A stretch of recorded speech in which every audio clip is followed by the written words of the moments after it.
جی بسم اللہ الرحمن الرحیم۔ میرے پیارے کسان دوستو، جو میں آج آپ کے لیے ٹاپک لایا ہوں وہ ہے کپاس کی سفارشات 16 اکتوبر تا 31 اکتوبر۔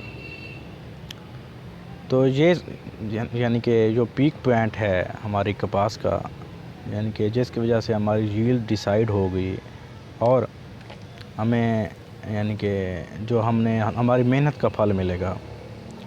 تو یہ سب سے پہلے ہے چنائی آپ نے تب شروع کرنی ہے جب کپاس کے ٹنڈے 40 سے 50% ٹنڈے کھل جائیں، اور تب چنائی کرنی ہے جب شبنم خشک ہو جائے۔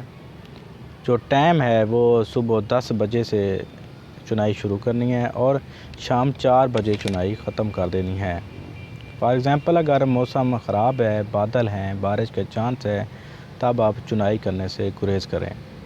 چنائی کرنے کا طریقہ یہ ہے، سب سے پہلے آپ پودے کے نچلے حصے سے اوپر کی طرف جائیں۔ پودے کے سوکھے پتے چنی ہوئی کپاس پٹی میں شامل ہونے کے امکانات بہت کم ہو جاتے ہیں، اور صرف اچھی طرح کھلے ہوئے ٹنڈوں کی چنائی کی جائے۔ جو ٹنڈے اچھی طرح کھل گئے ہیں ان کی ٹنڈوں کی چنائی کی جائے، اور جو لوگ چنائی کرتے ہیں، چنائی کرنے والوں کو پرکشش معاوضہ دیا جائے تاکہ وہ اچھی طرح سے ہماری کپاس کی، ہماری محنت کے پھل کی کوالٹی خراب نہ ہونے دیں، کیونکہ گورنمنٹ نے ایک پریمیم جاری کیا ہوا ہے جس کی وجہ سے جس کی کوالٹی اچھی ہوگی وہ 200 روپے یعنی کہ زیادہ دیں گے۔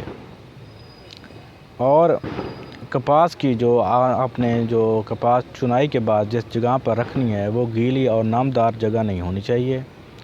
آپ نے سوتی کپڑا استعمال کرنا ہے، سوتی کپڑے میں چنائی ہونی چاہیے، اور آپ نے جو یعنی کہ اون کی جو سانگلی ہے، بہت ساری چیزیں ہیں، اس میں ملاوٹ نہیں ہونی چاہیے، صاف ستھری اور ایک سفید، تاکہ دور سے اٹریکشن والی کپاس ہونی چاہیے، تاکہ یہ کپاس ہم جب دوسرے ملکوں کو بھیجیں تو ہماری کوئی ذلت اور رسوائی کا باعث نہ بنے، اور اس میں صاف ستھری یعنی کہ خوبصورت، یعنی کہ جس کو آپ وائٹ گولڈ کہتے ہیں، ایسا ہونا چاہیے۔ شکریہ، تھینک یو۔